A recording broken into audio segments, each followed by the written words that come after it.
유튜브 우리 교회 이제 찬빛교회 TV 이렇게 해서 예배 실황을 계속 우리가 올리고 있는데 이제 이 설교만 딱 따로 모아서 주일 오전 오후 예배 설교만 따로 모아서 이제 따로 이제 하나 채널을 만들었어요. 임춘수 목사 이렇게 들어가 보시면 주일 오전 오후 예배 설교만 이렇게 잘라가지고 거기다가 넣어놨는데 이렇게 제 채널 이렇게 만들다 보니까 제 이름을 검색해 보니까 예전에 CBS에서인가 CTS에서 뉴스에 이제 제 발언이 나왔던 게 있어요. 제가 총회장 하면서 제일 잘했다고 생각하는 일이 뭐냐 하면 한국교회 한기총이라는 게 있고 한교연이라는 게 있어요. 한기총 우리가 속해 있던 데인데 여기에서 이단을 받았어요. 사무총장 하는 사람이 몇억 원 돈을 받고 거기다 이단을 가입을 시켜서 기존에 있던 교단들이 다 나와서 이제 한교연이라는 걸 만들었어요. 그 한교연을 만들었는데 거기도 문제가 돼서 이제 그 대부분의 교단, 큰 95% 교단이 거기서도 이제 나오게 되는 상황이 됐고 교단장 회의라는 게 있어가지고 제가 회의를 참석했는데 대교단에서 이제 감리교 또 순복음교회 또 장로교 이런 총회장들이 합의를 해가지고 한교연과 한기총을 이렇게 합치겠다.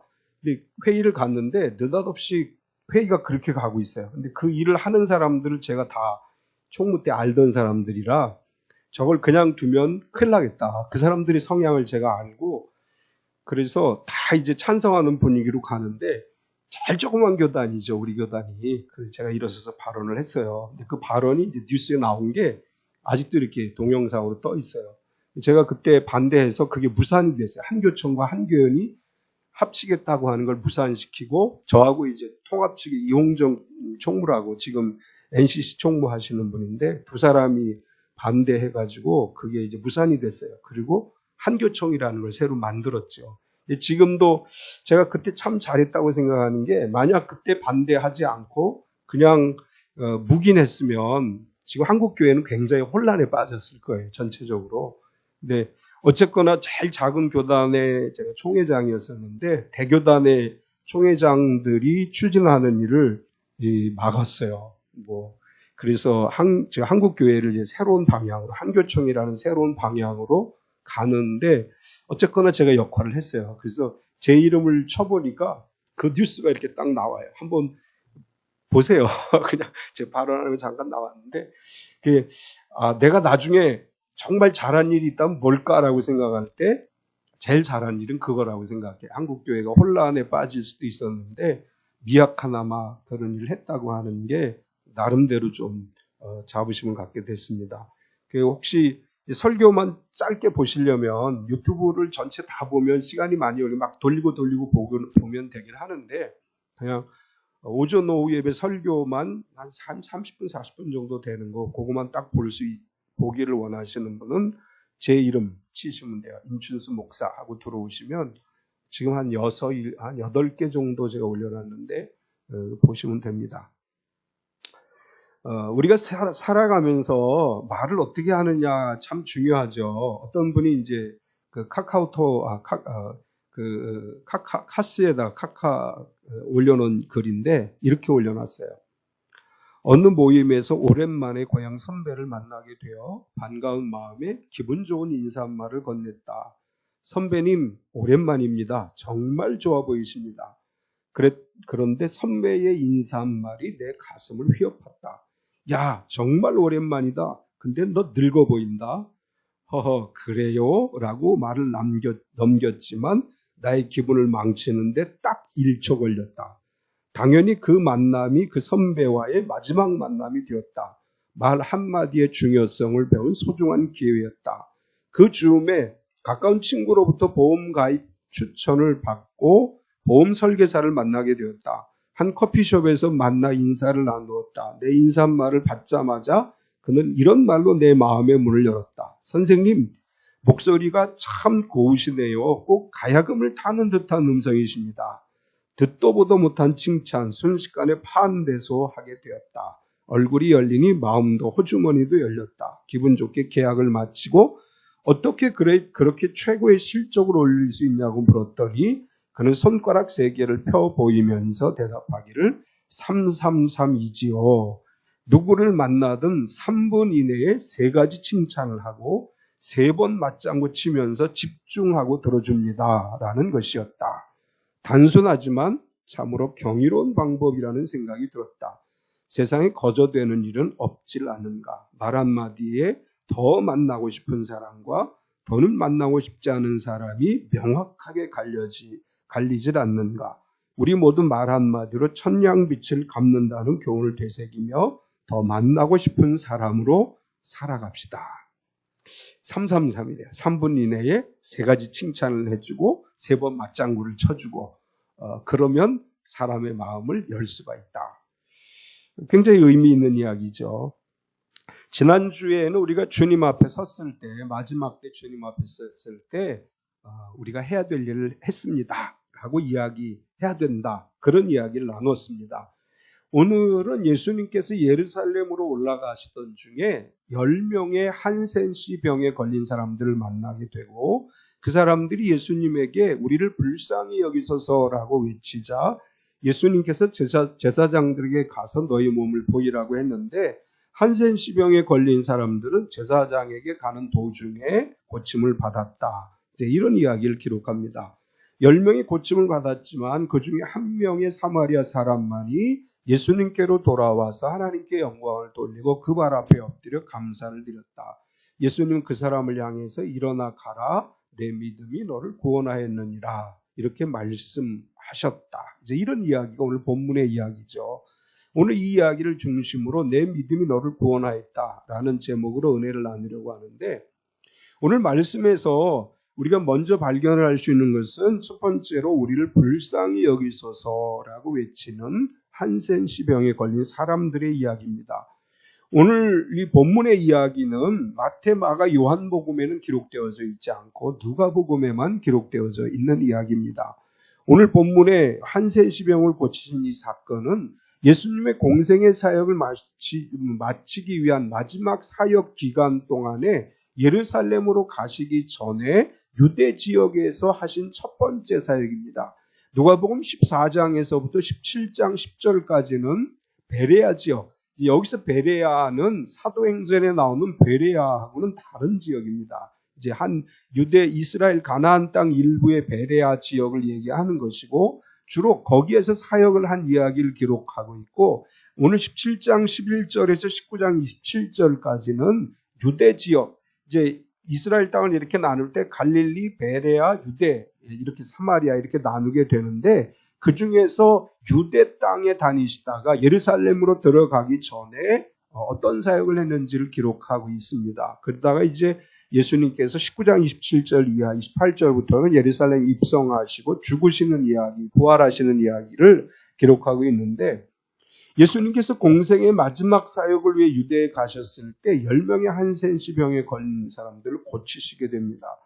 나병 환자, 한센시 병을 고친 이 이야기는 사실 되게 간단하게 11절에서 19절까지 간단하게 기록을 하고 있는데 여기에서 예수님께서 그들을 고치신 이야기를 먼저 기록하면서 이 10명의 환자가 고침받는 과정에 대해서 기록을 했는데 먼저 사마리아와 갈릴리 사이로 지나가셨다. 누가는 이렇게 기록을 해요. 11절에 보면 예수께서 예루살렘으로 가실 때 사마리아와 갈릴리 사이로 지나가시다가 이스라엘 지도를 보면 제 위쪽에는 이제 갈릴리 지역이에요. 그리고 제일 밑에 지역이 유대 지역이고 그래서 사실은 이 갈릴리, 그 다음에 사마리아, 유대, 베레아 이렇게 되어 있는데 예루살렘으로 가기 위해서 사마리아와 갈릴리 사이로 지나가는 거는 지형상으로는 사실 맞지 않아요. 지형상으로는 이렇게 표현할 수가 없는데 특별히 누가는 왜 사마리아와 갈릴리 사이로 지나가셨다 이렇게 표현을 했느냐. 원래 갈릴리는 더 위에 있는 곳인데 여기 오늘 본문에 나오는 이야기 속에서 10명의 환자 가운데 고침받은 사람 중에 사마리아 사람이 있었고 그 사람의 이야기를 집중하기 위해서 표현상으로 이제 사마리아와 갈릴리 사이로 지나가셨다 이렇게 기록을 했고 이것은 사마리아 사람의 역할을 중요하게 부각시키기 위해서 실제 지형과는 관련 없이 이렇게 기록을 한 것으로 우리가 일반적으로 보고 있습니다. 성경을 읽다가 보면 때로는 이 지리적으로 맞지 않은 이야기들이 기록될 때가 있어요. 지리적으로나 지형적으로 시간적으로나 이게 맞지 않게 기록되어져 있는 부분들이 종종 발견되는데, 그래서 이제 막 그런 거 따지는 사람들은 이거 잘못됐다 막 이렇게 이제 성경을 비판적으로 해서 이야기를 합니다. 근데 왜 그렇게 지형적으로나 시간적으로 맞지 않는데 기록을 했느냐 하면 중요성을 강조하기 위해서예요. 중요성. 무엇이 중요한지 그 중요한 것을 강조하기 위해서는 때로는 시간도 뛰어넘고 지형도 뛰어넘어요. 그리고 정말 중요한 것을 강조하는 강조법으로서 그런 표현들을 하고 있는데, 사마리아와 갈릴리 사이로 지나가셨다, 예루살렘으로 가시기 위해서, 이 표현도 이제 지리학자들, 성서 지리학자들은 일반적으로 그렇게 표현을 해요. 이것은 지리학적 해석이 아니고 중요성에 대한 해석이다. 사마리아 사람의 역할을 이야기하다 보니까 그런 표현을 했다. 이제 이렇게 설명을 합니다. 어쨌거나 예수님께서 지나가시는데 어느 마을에 들어가셨다. 근데 누가는 어느 마을에 들어갔는지 마을의 이름을 기록하지 않았습니다. 그 마을에 들어갔는데 그 마을에는 나병 환자 10명이 있었다. 이렇게 기록을 하죠. 12절에 보면 한 마을에 들어가시니 나병 환자 10명이 예수를 만나 멀리 서서, 유대인 사회에서 한센시병, 예전엔 나병, 그전엔 문둥병 이러다가 요즘 이제 한센시병이라고 표현을 하죠. 이 한센시병은 저주받은 병이에요. 유대인 사회에서는 그건 아무나 걸리는 게 아니고 죄를 많이 지었기 때문에 하나님이 저주하시면 걸린 병이다. 그리고 이 한센시병은 전염성이 강하기 때문에 이 병으로 판정이 나면 집에 거하지 못하고 쫓겨나서 마을 밖에서 거주하게 되어 있습니다. 우리 요즘 코로나 이렇게 이제 확진자 아니면 뭐 무증상이라도 이렇게 사람 확진자하고 이렇게 교류했던 사람은 이제 자가격리를 해야 되죠. 전염 위험성 때문에. 이 한센시병은 그것보다 훨씬 더 위험성이 크기 때문에 밖에 쫓겨나서 그들만의 생활을 하게 되는데, 우리나라도 이제 한센시병에 걸린 분들이 집단 거주하는 지역, 소록도가 이제 그런 지역 중에 하나였었고, 저쪽에 하남시 쪽인가 거기 이제 나사렛 마을이라는 데가, 나사로 마을인가 뭐 있었어요. 거기도 예전에 아주 옛날에는 그 병에 걸린 사람들이 집단 거주하던 지역이라고 합니다. 그런데 특이한 것은 한센시병에 걸린 사람이 10명이나 있었다고 하는 거예요. 이것은 어느 한 마을에 한센시병에 걸린 사람이 10명이 있었다기보다는 여러 마을에서 밖에 쫓겨난 사람들이 아마도 집단 거주했던 것으로 그렇게 보여져요. 이제 자기 병 걸린 사람들끼리는 어차피 뭐 병 걸렸으니까 같이 생활해도 서로 전염이라든지 이런 위험은 이미 이제 초월한 것이기 때문에 함께 모여 살면서 집단 생활을 하고 상부상조했던 것 같습니다. 이 나병에 한센시병에 걸린 사람들은 마을에 살 수가 없기 때문에 이제 자기들끼리 모여서 집단 생활을 하던 중에 예수님이 그 마을에 오신 것을 알게 됐습니다. 그들은 예수님이 오셨다는 이야기를 듣고 예수님에게 가서 우리를 불쌍히 여기소서라고 간구합니다. 13절에 보면 소리를 높여 이르되 예수 선생님이여 우리를 불쌍히 여기소서 하거늘.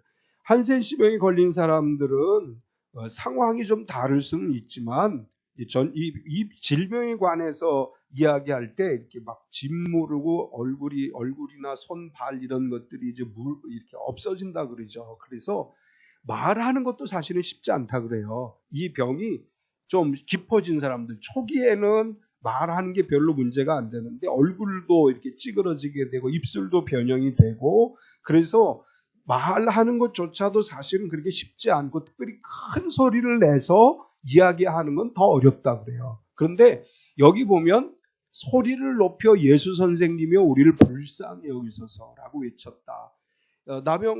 한센시병에 걸리면 사람들하고 가까이 할 수가 없습니다. 일정 거리를 유지해야 되고, 사람들이 지나가게 되면 등을 돌리고 서야 되고, 부정하다 자기를 알려야 돼요. 자기를 피해가도록. 그런데 예수님에 대한 이야기를 듣고 이 사람들은 예수님 가까이 오지 못하고 저 멀리 서서 예수님에게 도움을 간청하는데, 소리를 높여 큰 소리로 예수님에게 도와달라고 요청을 합니다. 특별히 여기 보면 예수 선생님이요라고 표현을 했습니다. 대부분이 마태, 마가, 요한복음에 질병에 걸린 사람들이 예수님에게 와서 고쳐달라고 얘기할 때는 다윗의 자손 예수요라고 이야기하든지 주요라고 얘기를 하죠. 그런데 이 사람들은 선생님이라고 얘기를 해요. 선생님이라고 하는 건 랍비를 얘기하는데 랍비는 아직 예수님에 대한 이해가 이 사람들이 부족하다는 얘기예요. 예수님이 하나님의 아들이시고 또 아니면 메시아이시고 이런 관점으로 아직 이해를 못하고 예수님에 대한 것을 완전하게 이해하지 못했지만 이 사람들이 들은 얘기는 뭐냐 하면 예수님은 병자를 살리시더라, 고치시더라 이거예요. 죽은 자를 살리시고 병자를 고치셨다. 근데 이 사람들이 왜 예수님에 대한 정보가 부족할 수밖에 없느냐 하면 사람들이 이 사람들에게 가까이 하질 않아요. 가까이 가서 내가 오늘 예수님을 만났는데 말이야 예수님이 이런 얘기를 하셔라고 이 사람들에게 아무도 전해주지 않는 거예요. 그냥 예수라는 분이 사람을 고치시더라 이런 얘기만 전해 듣는 거예요. 또 이 사람들이 실제로 예수님 앞에 가서 예수님의 말씀을 들을 기회가 없는 거예요. 무리들 속에 들어갈 수 없기 때문에. 그래서 예수님에 대한 온전한 지식은 이 사람들이 없었던 게 분명합니다. 예수 선생님이요라고 묘사한 것으로 볼 때. 그런데 우리를 불쌍히 여기서 이분이 어떤 분인지 모르지만 이분이 우리를 고쳐주실 수 있다고 하는 믿음이 그들에게 있었기 때문에 입을 벌려 큰 소리로 이야기하기 힘듦에도 불구하고 온 힘을 다해서 이 사람들이 아주 젖먹던 힘까지 다해서 예수님을 불렀다는 의미예요. 아주 큰 소리로 예수님을 불렀습니다. 우리의 기도가 응답받기를 원한다면 지난주에도 전심전력하여 기도하라고 하는 말씀 오전 예배 나누었는데 우리가 하나님 앞에 기도할 때 전심전력을 다해서 기도해야 돼요. 온 마음을 다해서 기도할 때 우리의 기도가 응답받는 역사가 일어날 줄 믿습니다. 두 번째는 가다가 깨끗함을 받았습니다.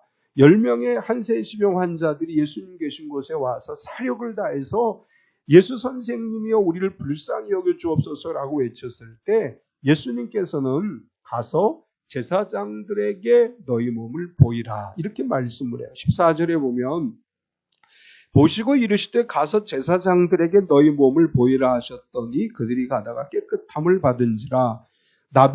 한센시병에 대한 유대인들의 규례에 의하면 이 병을 진단은 제사장이 하게 돼 있어요. 이제 몸에 이렇게 피부병 같은 게 발생하면 제사장에게 가서 자기 몸을 보이고 제사장은 한센시병에 대한 그런 여러 규례들을 가지고 몸의 환처를 살펴봐요. 그래서 만약 이게 한센시병이다라고 생각이 되면 한센시병이라고 공표를 하게 돼 있어요. 제사장이 한센시병이라고 얘기하면 그 사람은 이제 그때부터 마을에서 떠나서 살아야 돼요. 그리고 한센시병에서 고침을 받으면 제일 먼저 제사장에 가서 보여주고 확인을 해야 돼요. 제사장이 그 사람의 몸에 한센시병이 고침을 받았는지 그것이 증세가 다 나았는지 안 나았는지를 확인하고 그 다음에 나은 것이 확인되면 정결의식을 거행하게 되어 있습니다. 집으로 가기 전에 정결의식을 거행한 다음에 그 다음에 이제 돌아갈 수 있습니다. 예수님께서 나병 환자들, 한센시병 환자들에게 제사장에 가서 내 몸을 보이라고 한 것은 그들을 고쳐주시겠다고 하는 암시죠. 몸이 여전히 한센시병이 있는데 제사장에 가서 보이는 건 아무 의미가 없어요. 왜 예수님이 너희 몸을 제사장에 가서 보이라고 얘기하셨느냐 하면 그들의 몸을 고쳐주시겠다고 하는 의지가 거기 담겨져 있는 것입니다. 예수님은 병자를 고칠 때 여러 방법을 하셨죠. 어떤 때는 손을 대고 기도해 주셔서 낫게도 하고 어떤 때는 말씀으로 고치시기도 하고 진흙을 침으로 개서 눈에 발라주고 실로암에 가서 씻으라 하실 때도 있고 예수님의 치유 방법은 한 가지로만 나타나지 않았습니다. 아주 다양하게 나타났어요. 그런데 이 10명의 한센시병 환자를 고치실 때는 아무런 치유 사역을 안 했습니다. 그들을 향해서 한센시병아 내가 명하노니 물러가라 이렇게 말씀하신 것도 아니고 그들에게 일일이 안수해서 기도하신 것도 아니고 어쨌든 치유를 위해서 신유를 위해서 아무런 일도 하지 않으셨음에도 불구하고 예수님은 제사장에 가서 너희 몸을 보이라 이렇게 말씀하셨습니다. 그러자 그들은 예수님의 말씀을 듣고 제사장들에게 가던 중에 고침을 받습니다. 14절을 보면 보시고 이르시되 가서 제사장들에게 너희 몸을 보이라 하셨더니 그들이 가다가 깨끗함을 받은지라. 10명의 한센시병 환자들이 제사장에 가서 너희 몸을 보여라 그럴 때 이 사람들이 어떻게 생각할 수 있느냐 하면, 아니 우리 지금 와서 뭐 손을 얹고 기도해 주거나 아니면 유대 전통 어떤 종교의식을 하거나 그렇게 해야지. 이 나아만이 이제 엘리사에게 왔을 때 그러잖아요. 와서 나에게 무슨 뭐 종교 행위를 해야지, 뭐 요단강에 가서 7번 씻으라고 그 화를 내서 가려고 했잖아요. 이 사람들도 아마 그렇게 생각할 수 있어요. 아니 와서 뭔가를 해야지, 기도를 해주든지 뭐 예배를 드리든지 방언으로 뭘 하든지 해야지, 아무것도 안 하고 가라 그래? 안 갈 수도 있어요. 우리 같으면 안 갔을 것 같아요. 사실 요즘 우리가 굉장히, 요즘 제가 이제 주일 낮 예배 끝나고 이렇게 기도 안 해주죠. 원래 안 해주는 이유 중에 하나가 뭐냐면, 요새 자꾸 교회 안에서 이런 게 문제가 되기 때문에 그래요. 대전에 그 우리 순복음교회는 25명 교인 중에 20명이 확진자가 나왔고, 그 중에 한 분이 돌아가셨어요. 남편이. 근데 이 병이 어디서부터 왔느냐 하면, 인천의 기도 모임에 기도회에 사모님이 참석했다가 거기서 걸려갖고 왔어요. 우리가 전통적인 기도회 하면 막 방언 기도하고 서로 손 얹고 기도하잖아요. 그러다가 병이 옮아진 것 같아요. 그 이 사모님이 자기 결혼 안 하는 헛솔로라고, 남편 없다는 식으로 얘기하고 막 속이고 거짓말하고 그래가지고 방역하는데 오히려 방해를 줬어요. 빨리빨리 했어야 되는데, 그래서 25명 교인 중에 18명인가 20명이 확진자가 됐고, 그 중에 한 분은 돌아가시고 막 이런 일이 발생을 해서, 이제 코로나 사태가 진정될 때까지 제가 이렇게 손을 얹고 기도해 주는 것은 이제 안 하고 있는데, 그래도 기도하죠.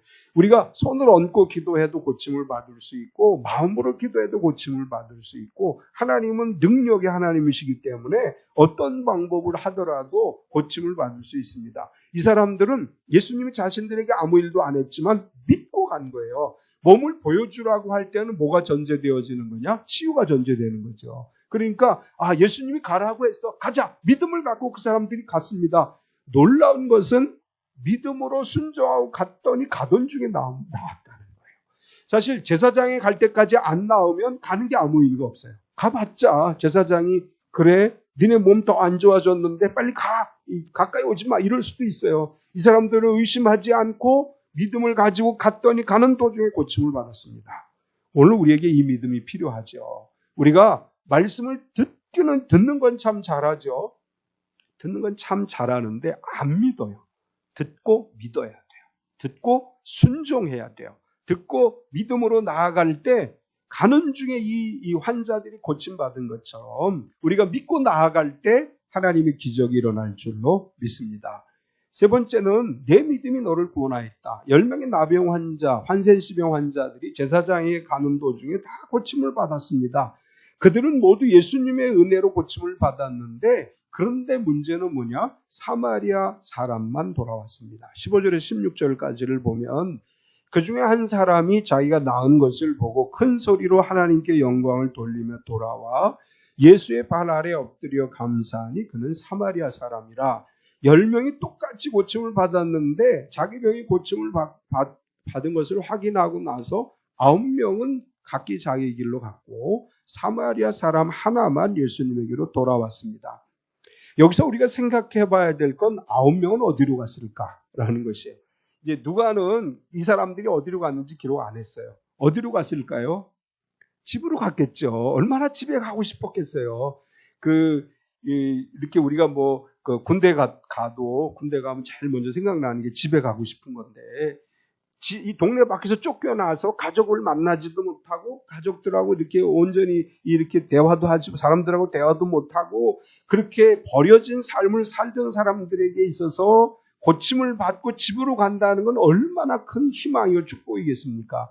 고침을 받고 나서 이 사람들은 제일 먼저 상식적으로 보면 제사장을 분명히 찾아갔을 거예요. 왜냐하면 제사장이 고침받았다고 선포하지 않으면 못 돌아가는 거예요. 그러니까 자기 몸이 나은 것을 알고 제사장에게 갔을 거예요. 가서 제사장들이 너희 몸이 고침받았다라고 선포하고 율법에 기록되어진 정결의식을 행했을 것입니다. 그리고 나서 이 사람들은 자기를 고쳐주신 예수님에 대한 건 생각도 하지 못하고 자기 집으로 돌아갔을 거예요. 반면에 이 사마리아 사람은 왜 돌아왔을까? 사실 사마리아 사람은 제사장에게 갈 수가 없습니다. 유대인들은 사마리아 사람들하고 상종하지 않아요. 그래서 한센 십병에 걸렸다가 나음을 받아도 사실은 사마리아 사람들은 유대 제사장 찾아가서 자기가 나았다는 걸 확인하고 그리고 정결 의식을 행하고 그렇게 못해요. 가고 싶어도 못 가요. 성전에 들어갈 수가 없고 제사장을 만날 수도 없습니다.